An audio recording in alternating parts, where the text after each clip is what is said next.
anything else? I do have one item for consideration not on the consent agenda. I have a resolution approving change of township boundaries of 6.9697 acres in Franklin Township to make them in part identical to those of the city of Springboro in Clear Creek Township.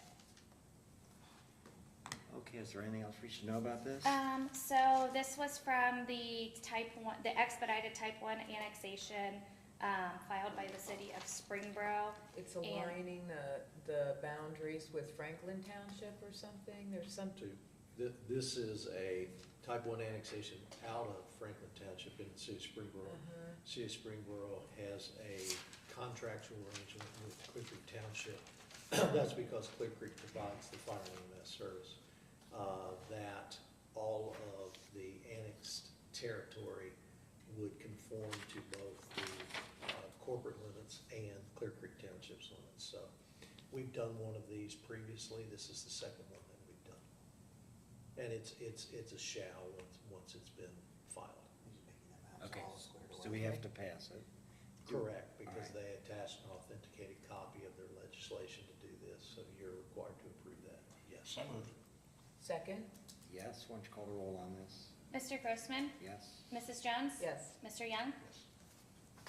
Okay, anything else? And that's all I have. Make a motion to close the general session? Second? Yes, and now let's open up into the next. For March 8th, 2025, we have a public hearing. And do we have anybody that's going to present on that? She's right there. Okay.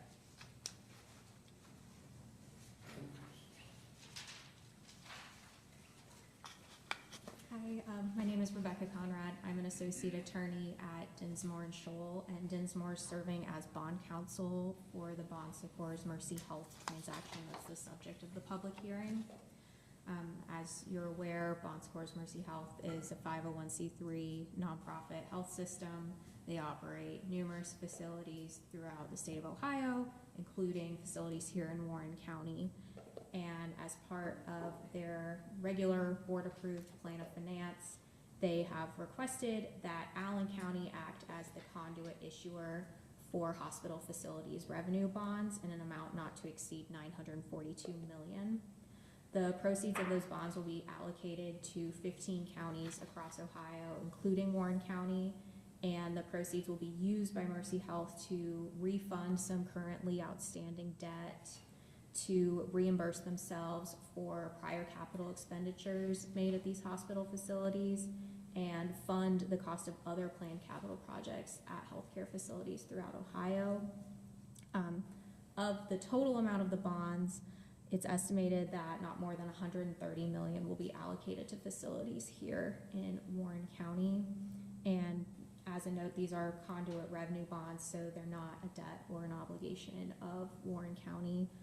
Bon Secours Mercy Health is the only entity responsible for repaying those bonds, and the issuance of these bonds does not impact Warren County's debt capacity or ability to issue debt for its own purposes.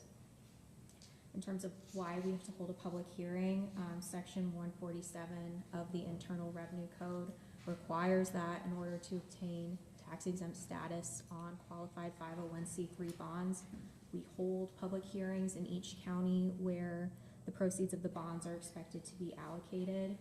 We have to publish notice of today's hearing. We did that last week, March 10th, in the Cincinnati Enquirer. And as part of that approval process under the federal tax code, we also have to get the approval of the applicable elected representatives in each jurisdiction. So that's the purpose of the resolution that we prepared, is to obtain what we call that post approval here in Warren County. It's my understanding that your bond counsel was able to review the documents, but if you have any additional questions for me, I'm happy to answer those. All right, have you been able to submit all the documentation you need for this process? To Warren County, yes. Okay, are we the only body that has to approve it then? Yes. All right, does anybody have any questions? And I take it that our council has reviewed this matter, Bruce? Yeah, well, what you always want to recognize on the record has been stated by council that stands before you. It's in section 1 of the resolution that these revenue bonds are not a general obligation debt or bonded indebtedness of the county, and no one involved in this transaction can require you to impose any kind of tax for purposes of paying the principal, the interest, or the premium of those revenue bonds. You stole my thunder. Yeah, people will hear it's almost $1 billion, but it has nothing to do with Warren County. It's not our obligation. We're just a pass-through entity. With that, I'll make a motion to approve. Second? And I'll do that too, but do I need to open it up for anybody else to speak to this? It's a public hearing, you can offer and should. And it doesn't appear that there is anybody else here, but does anybody else want to speak for or against this bond issuance? All right, seeing none, I'll take the motion to close the public hearing. And you don't have anything further to add, do you? No. All right, and let's have a roll call vote on that. Mr. Grossman? Yes? Mrs. Jones? Yes. Mr. Young? Yes. All right, any discussion? Do you have a motion to approve it? That's So moved? Yes. And let's call roll on that. Mr. Grossman? Yes? Mr. Young? Yes. Mrs. Jones? Yes. Okay, very good. Thank you so much. You've got your approval. All right, now we have a work session with Chris Broush. Can we start that before 9:15? Yeah, it's just a work session. Sure, okay. He was here. I know, I saw him here a minute ago. Yeah, he may be, just as a reminder, he may be out looking for any other potential residents, because this was the water service issue in Union Township where you had asked for residents to be notified. I think there may be 2 here that have come in, so he may be out there looking. And Sounds like Chris? yes.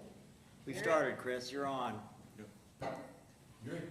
Unless you anticipate other people being here at 9:15, then we'll wait. Actually, I think you had indicated some of your. Woodley McGovers might be here at 9:15.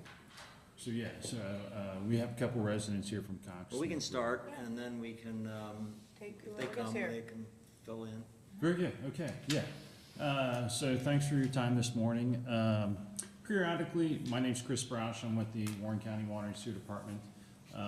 Periodically, we come before this board, over the last couple of years with an amendment to our agreement with Cincinnati Water Works.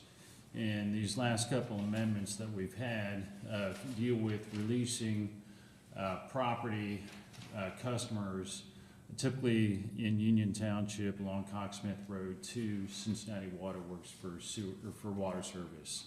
You know, This is through Mason. This is, yes, on the outskirts of Mason, adjacent to the city of Mason boundaries. This is kind of near, well, it's Cox-Smith Road. So, we have before us a request from Cincinnati Water Works to serve, they would like to serve 4 parcels on Cox-Smith Road. And I believe we have a map showing this location. It's Um, the arrow. This is the request from the director of Cincinnati Water Works, and this is a map showing the 4 parcels along Cox-Smith Road. I think the last agreement we did with Cincinnati Water Works, last 2 agreements released additional parcels along Cox-Smith Road, and that's what we're here today to talk about.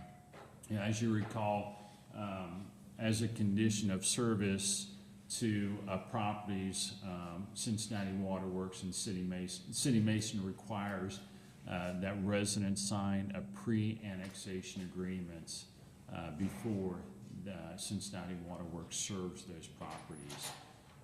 And there are other conditions that are associated with this. Residents that are served along Cox-Smith Road I think end up paying a higher rate for water service also, because of the terms and conditions that Cincinnati Water Works has. So in the past, we've had these discussions. I think Commissioner Young, you've voiced some specific concerns about this pre-annexation requirement. So knowing that there's been a concern about this in the past, what we've done is we've invited residents who are requesting service to attend here today, and so that we can have some discussions with the residents to make sure that they're fully informed of what they're agreeing to when they request service from Cincinnati. So, Now, the residents are the ones that initiated this, yes, they initiated. and there's 4 different parcels, In this request, there are 4 different parcels. and they're It's the a- ones that are outlined in yellow there? Yes, that's correct. There's Okay. 3 developed parcels that have residents on them, and there's 1 vacant parcel there. Are they all currently in Union Township? They're all in Union Township, and there is a water line that Cincinnati Waterworks has that runs along Coxsmith Road. They laid that water line several years ago. So currently So- these houses, are there houses on these pieces On of 3 property? of the 4 houses, three of the 4 parcels, there are houses. But So the they're on one the you asked about last time, to the bottom left, is a vacant lot. It is contiguous to Trailside Acres, which is in the city of Mason. All of these parcels are either across the street or contiguous already to the city of Mason. And the city then, you know, as Chris mentioned, will ask, well, they already have signed a pre-annexation agreement. So each individual property owner has signed a pre-annexation agreement? Yes, as a Okay. condition of service, yes. All right, and do you think that they're all here today? Just ignore that. Well, we've got a couple here, at least 2 Okay, other residents, all right. that are here today. And by us releasing this area, that means that we will never serve this area for water, is that right? That's our intention, is the county, the water and sewer department, our So- department has so no sewer will also be intention. released, we'll never do sewer or water in these areas. We have no service in this. I know we don't. That's, it's. Well, that's our why they're intention. asking for it from Mason, That's why, because we don't yes. provide service to them now. Yes, that's Which means correct. they've got septic systems, if there are homes there, and they probably have some wells themselves for the water. They have a well or a cistern that they're being served from now. Okay, This is just about water. this, I understand. But the pre-annexation agreement means that they're gonna go into the city of Mason once the city accepts that, or is there a process by which they have to go Once the through? city determines that it's in the city's best interest, they can enforce that agreement and require them to annex in. And the city of Mason requires the annexation. They require a pre-annexation agreement be signed before service is provided. Then the city of Mason will notify the property owners whenever they make that determination. Some of them historically have not been made over time, and I think those were because they weren't contiguous to the corporate limits. These are contiguous. The last annexation, or the last agreement we had, the properties were contiguous, because we asked that question, why are you requiring this? Why don't you just annex these in? And this is amendment number 7, and, you know, the response was, it's, you know, not the right time, it's not, we're not interested at this point annexing these properties in. Now, So- Mason can give permission to the water, to Cincinnati Water to serve these without annexation at all. They can do that, but they're not doing that in this case. They're requiring the pre-annexation agreement. All right. You've not spoken personally to the owners about this matter, or you have? I just talked to one of the homeowners out in the hallway here. Okay, so other than that, you've had no contact with them? That's correct. Okay, then I'd sort of like to hear from the homeowners on this, because they're the ones initiating it. Very good. And to make sure they understand what they're getting into. Well, we asked you here, I mean, we're the ones that told you all, so we just wanted to be clear on what it was, that normally township residents, we serve most of those through water and sewer. When you're that close to a city, cities go and do their own water and sewer service. So the city of Mason had these lines, the participants there all paid for these lines to come in, and they happen to run right in front of these properties. So it's not in the county's best interest to go and lay a competing line right in front of your property. There's already service there. So that's why we're then asked to do something like, you're our customers, but then we're being asked to release you to another entity. And normally that happens a fair amount, but when it comes to this annexation agreement, we had some concerns. Well, do the residents really understand that? Yeah, it's the upside, you're getting water, but now you're gonna be subject to city income taxes. And just making sure that everybody's on the same page, that you understand all of those conditions. So that was our concern, just trying to look after the residents of, hey, you guys completely understand what's going on here, because we don't particularly like kind of forced annexations, but it's not our decision. So, at this point, we'll turn it over. If I might add to that, you touched on a couple of them. We've never had the residents come before this board made a decision to do what the residents wanted them to do, because we never heard from the residents. We only heard from Greater Cincinnati Waterworks, who you'd be a customer of. But looking at the pre-annexation agreement, it has a number of requirements in it, and we wanted to make sure those were explained to the residents. That's why they were invited here, including that at their own cost, each resident will have to pay for all the engineering and legal cost of an annexation within 2 months of the city notifying them that they have to initiate the annexation. They have to pay all of the tap-in fees. They have to run their own laterals at their cost.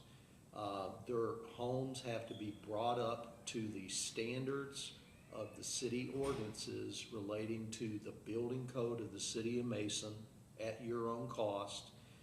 You will pay 150% of the user rate compared to the person who lives right behind you or across the street from you that's already in the city, who only pays a certain user rate until the annexation is completed.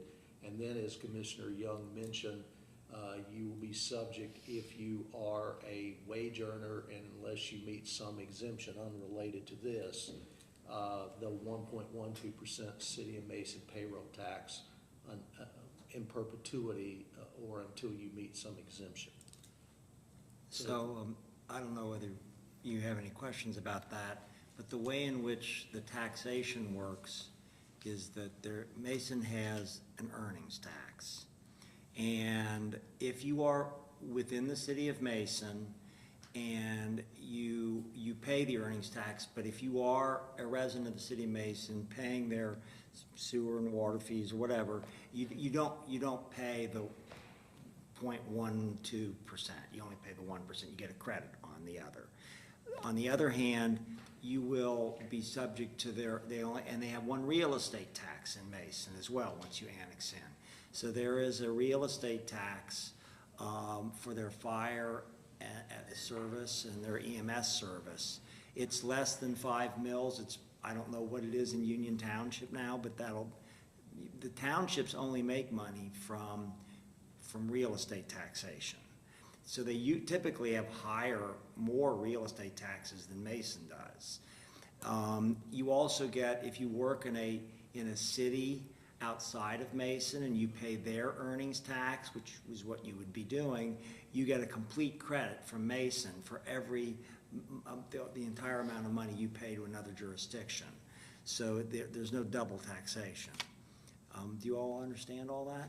Yeah, we just, again, wanted to at least invite, because we do this a fair amount, but it was under these circumstances of, are our residents, our customers being told all of the things, and I'm sure you are, but we just wanted to make sure, and it's like, oh, we might as well invite them to a meeting. So that's all we're doing.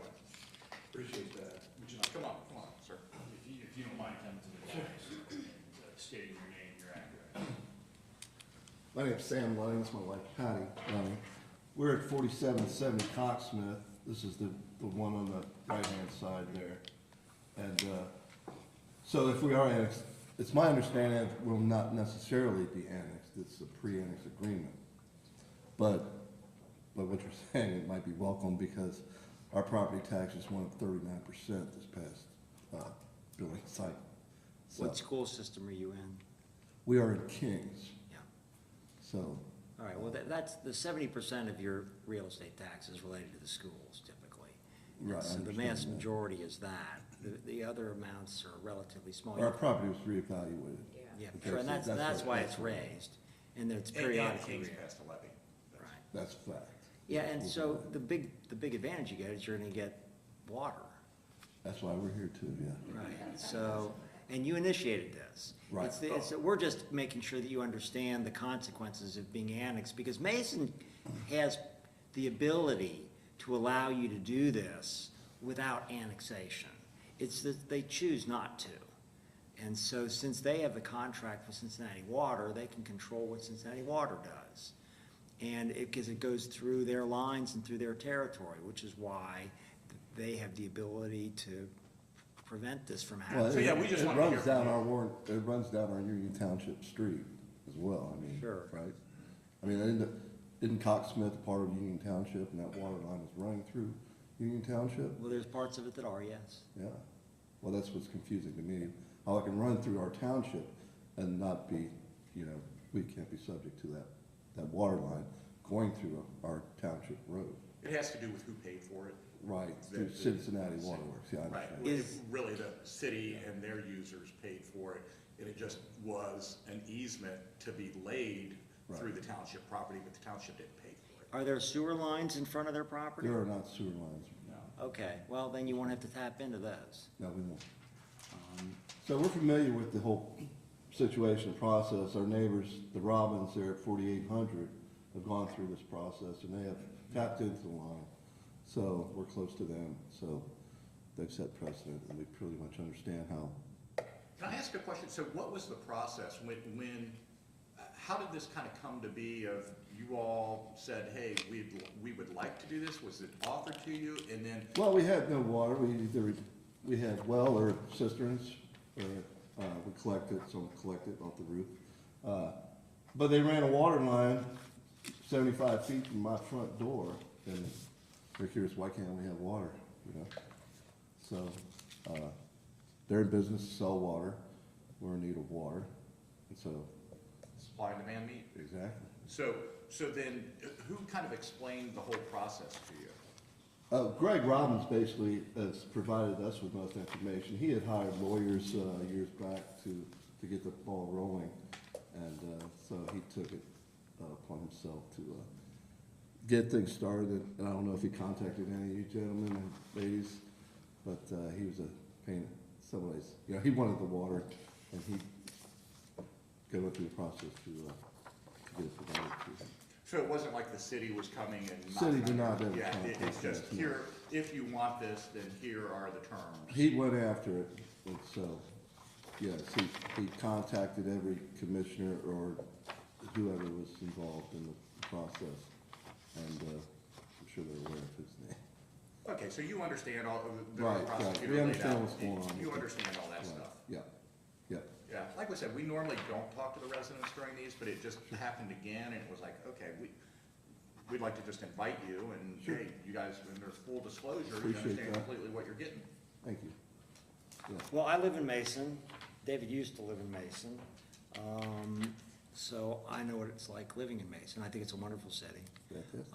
They've got a lot of amenities, and I don't think I don't know what the comparative rate of your taxes are gonna be. You may have looked at that. It could be that it'll be lower, for you. If you work in another city, it's probably not gonna make any difference, because Mason's earnings tax is lower than most other jurisdictions, which means you're not gonna pay any more earnings tax if that's the case.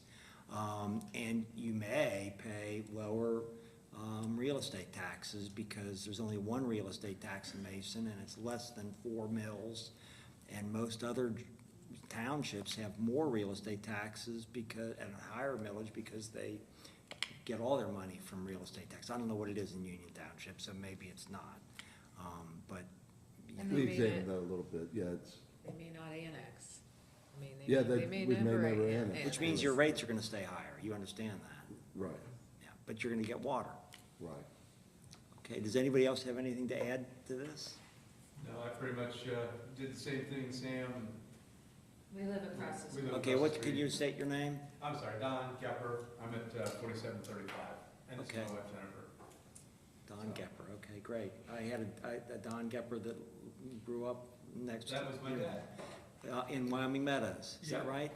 He had a Jaguar. I remember that Jaguar, by the way. XK120. One time I put that car out of gear and it slid down the driveway, because, it's on a incline. Well, that's nice to know. That's great. That's a lot of years ago. Yep, it goes back to the early 60s, late 50s. That's super. Okay. But I well, thought, yeah, that's me.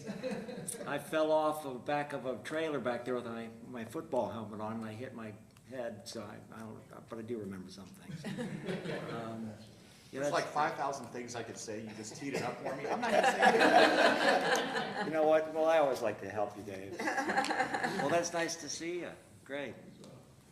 Well, very good. Thank you all for coming. Like we said, we just wanted to hear and what the process is, because we're just kind of told, and you guys are our residents, you're our customers, but obviously you want this, you need this, and this is your option, so.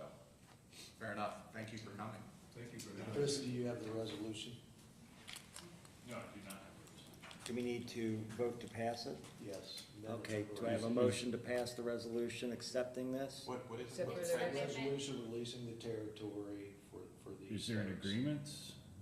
I thought you sent over the agreement and the resolution. I don't even recall, is the agreement? Well, we were gonna approve it a month ago, Yeah, so. we just have to go, it was in that packet, I believe, that the agreement was ready, we just wanted to invite the residents, so I think if you do a motion authorizing us to do that, then we'll get the, How about put it in the consent agenda next week? that is fine, we can do that. Okay, Okay, that way we'll make sure all the i's are dotted and the t's are crossed. okay, do that. Thank you for taking Very the good. time. The ball is rolling. It'll happen. Thank you. Thanks for your time, appreciate it. That- Where are we on the agreement? For Cincinnati Waterworks? Yeah.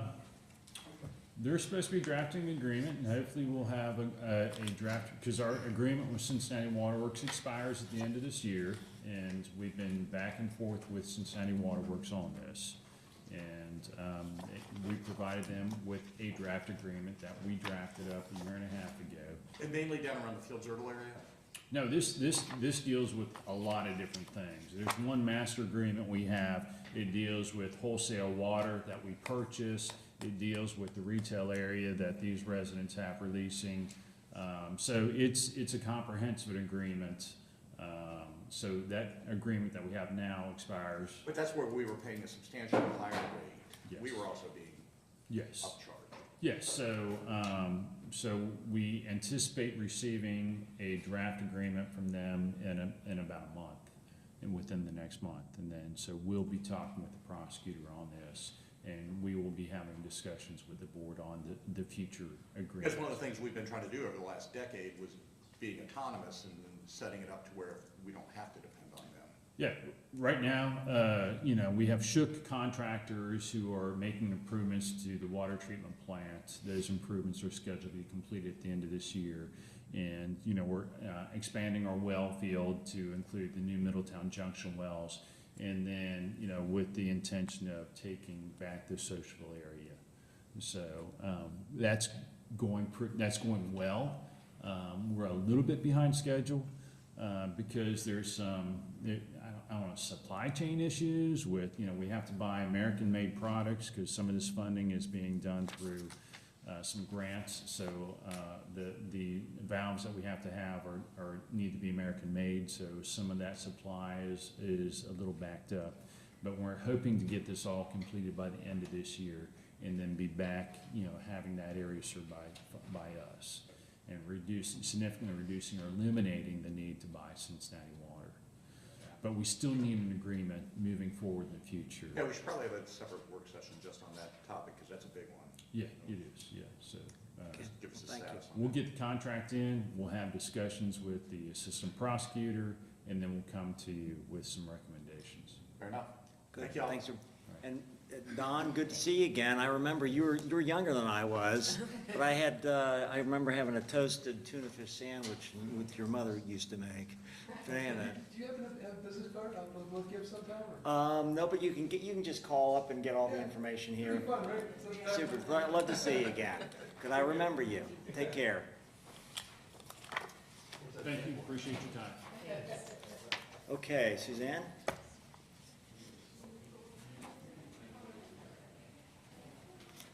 Good morning.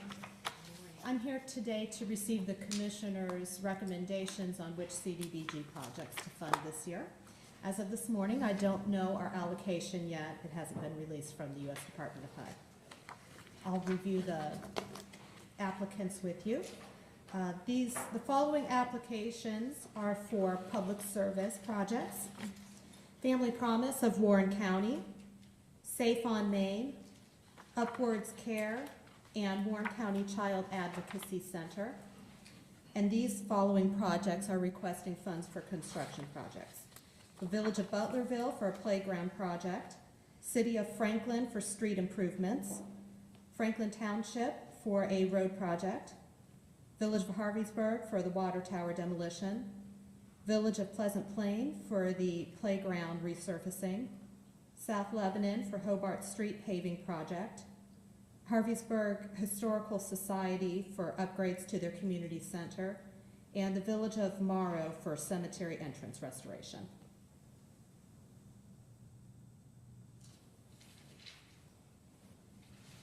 I thought when you were here the last time, you were gonna come back once we had the full allocation. Is there a deadline we're up against?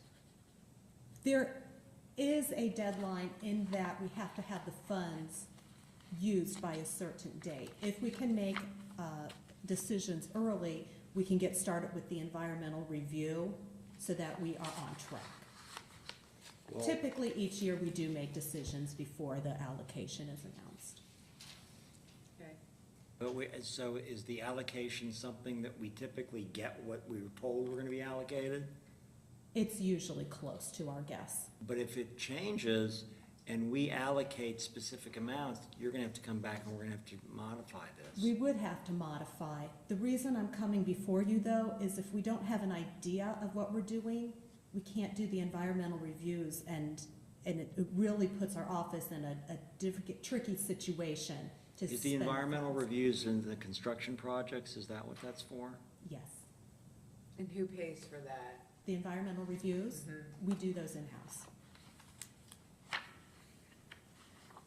And we're reimbursed with HUD money.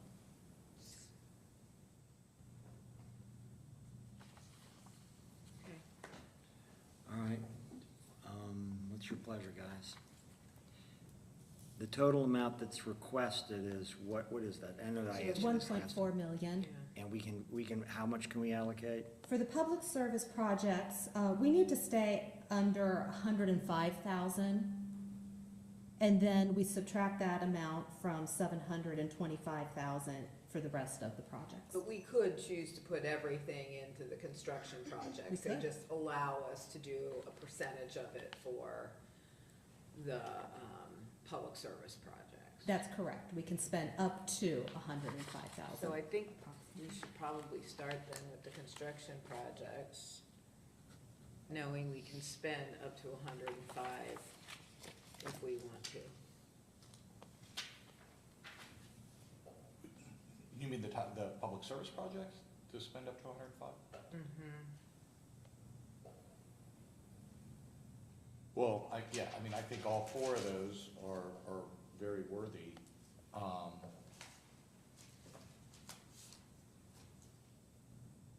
Personally, I think the Child Advocacy Center should get some of this.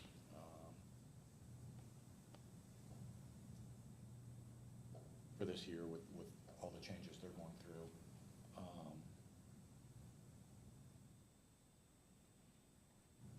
Safe on Main's always great when family, they're all very worthy.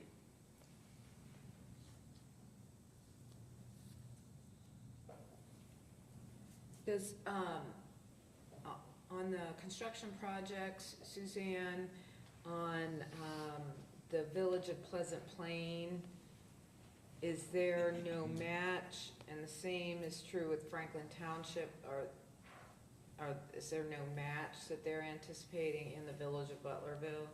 That's correct. And is that common It is, especially for the for small. those smaller communities? It is, and there's no match requirement. But a lot of times, Commissioner Jones is right, we've tried to allocate where there is a match available because the probability of the project being completed is much higher when there's matching dollars available, correct? It shows their commitment to the project.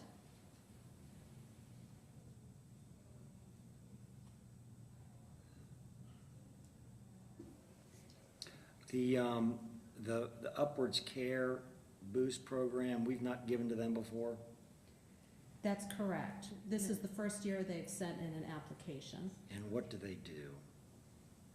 They It says provide, coaching for low-income home childcare. I don't completely understand what I- that is. So we have type B childcare providers in the county or in the state. We do not have that many of them in Warren County. That's people who take children in their home, they're licensed childcare providers, and they apparently do coaching for them.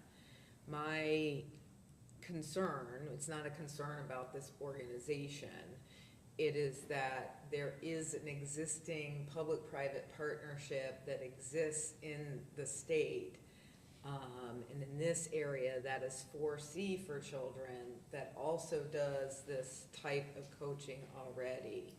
And so I don't know what the difference is, but we have very few licensed in-home childcare providers in the county. And we also invested some ARPA dollars with 4C to recruit and train in-home childcare providers. And we ended up clawing back that contract because they just couldn't find the interest in the community to have in-home childcare providers. So this is not I don't have any information about this particular entity, but from my vantage point, our experience is that this was not a service that many in Warren County wanted to take, and if there are existing resources in the community already dedicated to this. And I would go a little bit further, as Suzanne, doing her due diligence, reached out to, I believe, both Arlene Bird from Human Services and Tanya or Shauna, before Shauna left, relative to their familiarity with this program, Upward Care, and to the same point is probably do good work, but both of those directors were unaware of this agency or this group. Am I correct on that? that's correct, yes. So are you wanting us to do this right now? Is this better to do it right now? It's better to have decisions made quickly so that we can start our process. Well, I mean, I hear you, and you were here before and said the same thing to us, and you're back here again and say, go ahead and get the decisions going, but which I have no problem going back and on my own coming prepared to be able to advocate for some things. But I sort of felt like when you left the last time, it was very unclear to us, different than every other year, what the feds were going to be doing with this block grant altogether. And so if, even knowing that we may get no money from this block grant, that you still want us to provide this, I'd like at least another week to be able to review it and then come back. Because I feel like that was just not the impression I had the last time, so I hadn't really thought about this. Yeah, send us another email and say urgent and have the list on it, and then we'll print it off and we pinky swear that we we'll will come do our back. homework for next, yeah. Thank you. Okay, thanks so much.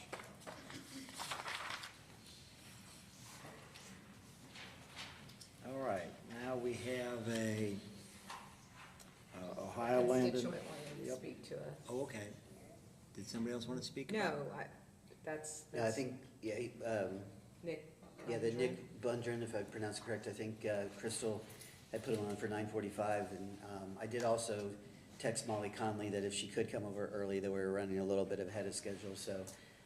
So neither one are here. Neither one are here at the moment, so either we could, But Nick Bundren, okay, so do we have anything, do you want to go into our executive session first? well, we could do that and come back out. I'll just have to, one of us will just make sure that Mr. Bundren and Molly know that we're gonna be a few How minutes. long will it take for our executive session? You have, Katie, do you have, Katie, I would say, How long will you think our executive session take? 15 or 20 minutes. Chris thinks 5 minutes. Molly Conley is out in the hall. is she, oh, is Molly out there, Ray? Can you ask her? Okay, Well, let's start with her then. I didn't realize she was in the hall.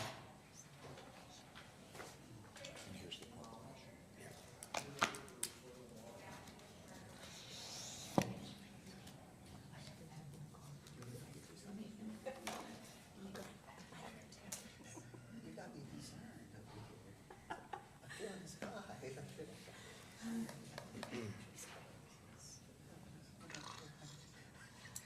So, to the next slide.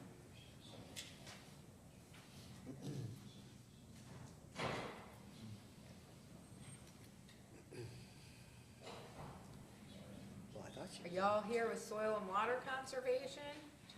Come on up. Don't be shy.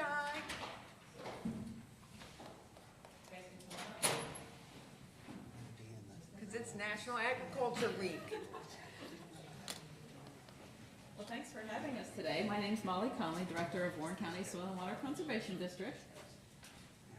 So on this 18th day of March 2025, Warren County Soil and Water Conservation District staff and board, along with Warren County Farm Bureau, Warren County Ag Society, Ohio State Extension, Natural Resource Conservation Service, Ohio Department of Natural Resources, Ohio Department of Agriculture would like to thank the Warren County Commissioners for recognizing this day as National Ag Day and to kick off National Ag Week. National Ag Day is a day to recognize the producers who are the best stewards of our land. America's producers are not only providing food, forage, and fiber for today, they are also investing in solutions that will ensure a prosperous agricultural future for generations to come. The acknowledgement of the important role that agriculture plays in all of our lives is vital for the sustainability of the industry. Agriculture is the #1 industry in Ohio. Statistics from USDA report that Ohio farmers farmed 13.7 million acres of land in 2025. Farming provides 1 in 8 jobs in the industry, 1 in 8 jobs in the state. Agricultural land composes approximately half of the land in Warren County. And the industry is deeply ingrained in our culture. There are approximately 1,547 producers in Warren County, and today we have 2 here to share with you how agriculture is important to them. I will let them fully introduce themselves. So first we have Jason Spellmeyer. Hey, good morning. My name's Jason Spellmeyer.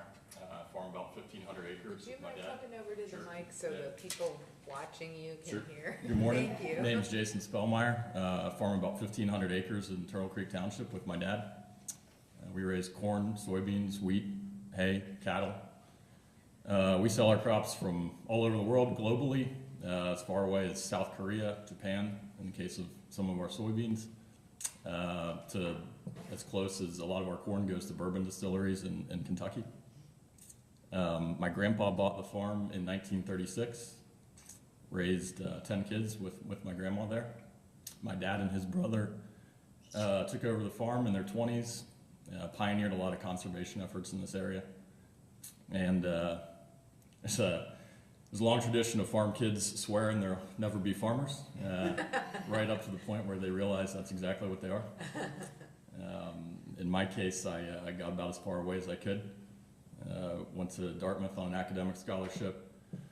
Spent a few years on active duty in the U.S. Army afterwards. Moved to Europe briefly. At some point, came home just for a month or 2 to plant the crops with my dad. And that was, I don't know, 7 or 8 years ago at this point. So,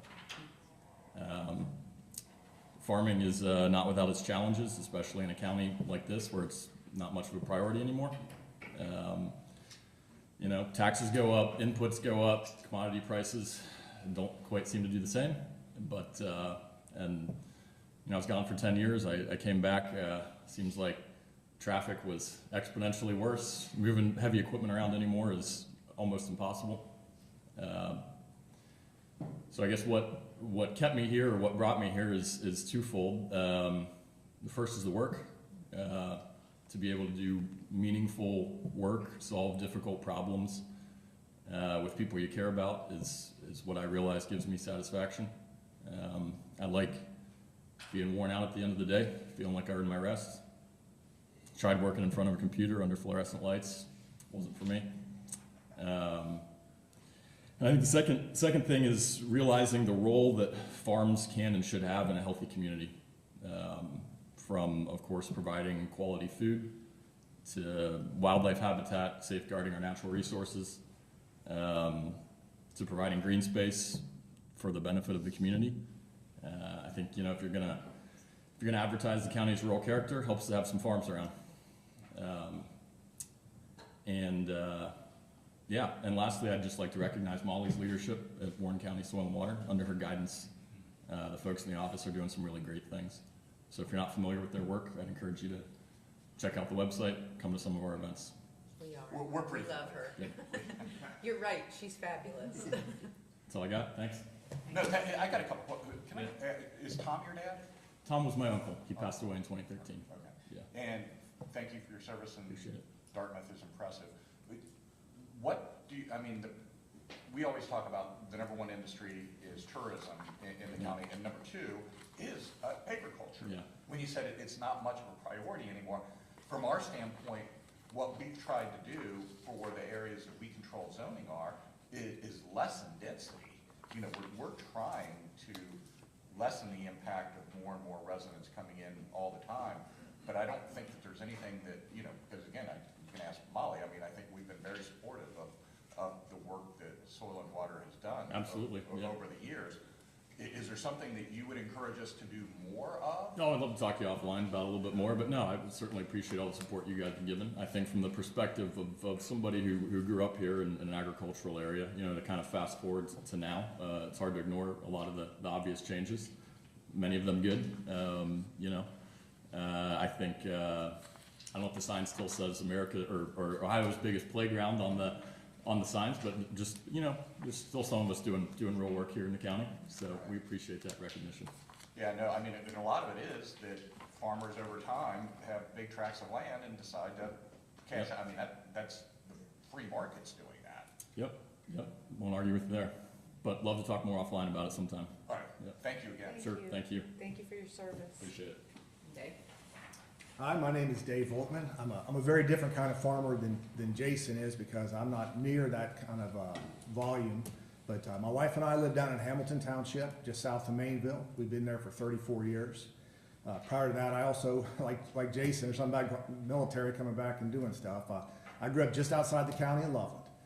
But we grow hops, and hops are, as you may know, an ingredient in beer. We've been doing that for 13 years now. Ohio State got a cool little grant to explore growing something in the state that was being used in the state by the booming craft beer industry. And we jumped in on that and have been doing it very successfully since then. We have customers here in Warren County. We sell to Cellar Dweller down at Valley Vineyards. We sell to the new BC's down next to the old Houston Inn. We are going to be selling to Depot down in Morrow. I'm actually got the brewer coming out to the farm today to talk with him and another hop grower here in the county, Roger Walker. And then we've sold to a lot statewide: Woolly Pig, Little Fish, if you're familiar with any of these, Urban Artifact, Fibonacci, Westside, Rhinegeist. So it's a small acreage compared to Jason. Jason's at 1,500 acres of corn and beans and wheat. I'm at 1.5 acres. But it's a high value crop for what it is. And Jason actually fiddled around with it for a little while, and he said it's not for him. He's gonna stick with the big acreage and the big machinery. What I really enjoy about the farming aspect of it, and it's not a full-time job for me. I'm retired from a full-time job. It's just that it's an amazing and interesting crop. If you've never seen it, we grow it on a 20-foot trellis. I have an acre and a half of trellis with about 2 miles of steel cable 20 feet in the air, and we have to hang about 2,500 strings every year for the plants to grow up, and that's getting ready to start here in a couple of days. They are just starting to pop out the ground right now. And what I enjoy really is about relationships. You build a whole lot of good relationships with fellow growers, not just here in the county, and not just hop growers, but farmers, because we share a lot of the same concerns about things that are going on with the environment, with the climate, with the business environment, as Jason said, with inputs, with fellow growers across the state. We've got about 50 hop growers across the state of Ohio, contributing to Ohio's economy through the craft brewing industry. The ag community, the Farm Bureau, Soil and Water, National, NRCS and so forth, have been very, very helpful to us as we approach the problems we've got. I'm very big on sustainability and trying to find ways to build soil health and to use the resources I've got, and again, to provide habitat for wildlife, for beneficials, and so forth. Got somebody who keeps bees on my property. I'm not into that, but we're using every inch of ground we can to do good things. I enjoy improving and innovating, because you can't just go down to your local hop equipment dealer, because there is no such thing. So pretty much everything you do, you've got to figure out a way to do it and a way to do it better and continually improve the process. We don't have multi-generational hop farms in Ohio, so I'd like to say I'm the first generation since 1880 to do that, and so hopefully we can pass on a lot of this knowledge and keep this thing going. And really the thing I personally enjoy the most is just the work of getting up and going out there and hard, hot work and a lot of hands-on work. It's very much oriented at manual labor. There's not a lot of automation in it.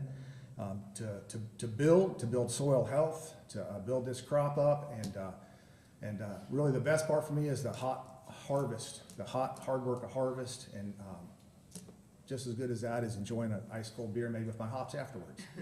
So I also appreciate the work you're doing here in the county.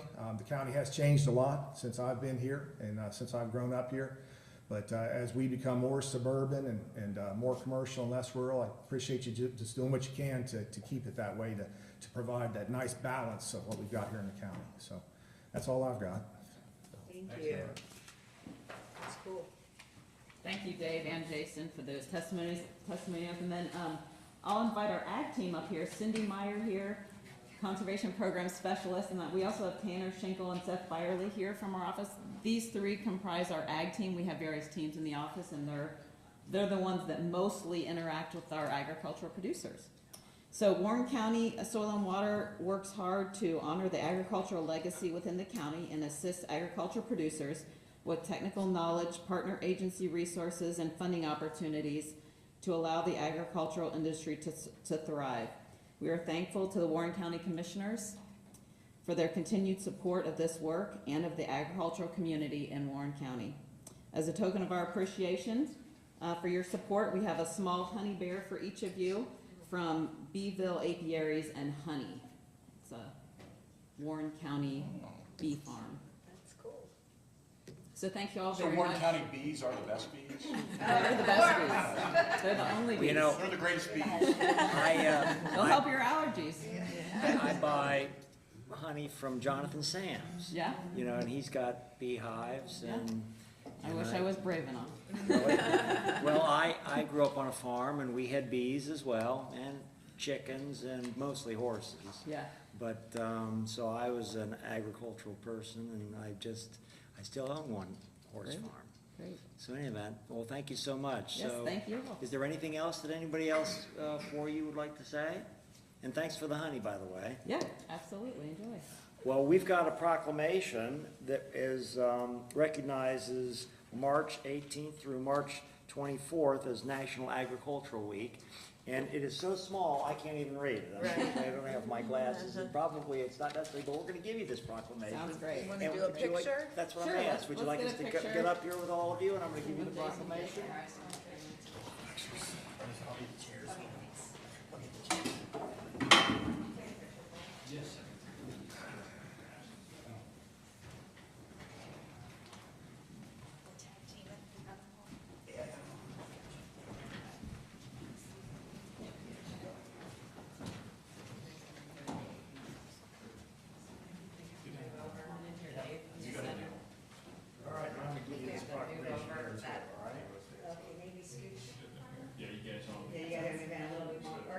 Is this in the way though? No, it's not the way. Okay.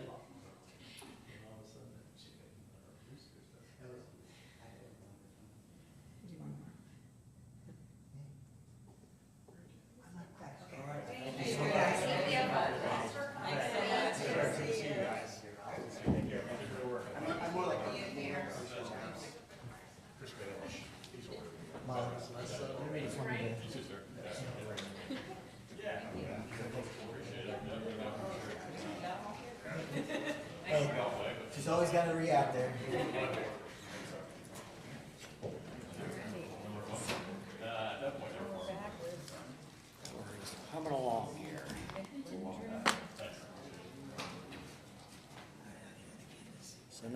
come to, Nick's here now? Okay. Nick, do you want to come forward? Yeah, sure. So you're going to discuss renewable energy. Yes, sir. All right, well, thank you, nice to meet you. Yeah, it's nice to meet you. Good morning, Commissioners. Want to thank you for just a little bit of time. My name is Nick Bundren, and I work for the Ohio Land and Liberty Coalition. We're a nonprofit consisting of conservatives that work to build support for renewable energy across the state of Ohio. But I'm not here to sell you on anything today. I'm here to learn from you. So, Where are you from, Nick? I'm from Columbus. Okay. So we're doing an initiative this year called the 88 County Tour, in which hopefully by the end of the year, we'll have met with every board of commissioners in the entire state and asked them the exact same questions about renewable energy in an effort to better understand the sentiments from the various and diverse viewpoints across Ohio. So I've got a quick list of questions. Shouldn't take any longer than a couple of minutes. Does that sound good? It's okay, go ahead. All right. We'll just start out with the basics. Scale of 1 to 10, what would you rate your understanding of renewable energy? 1 being, what the heck is a solar panel? 10 being, I'm a bona fide energy industry expert. Does anybody want to answer this? I don't know. I don't know either. I mean, what are we getting at here? What is it that you'd like to know from us? Well, I'd just like to understand better what your personal understanding is of utility scale renewable energy here in Warren County. I would say we're pretty familiar with that Okay. subject. Yeah, man, we've had,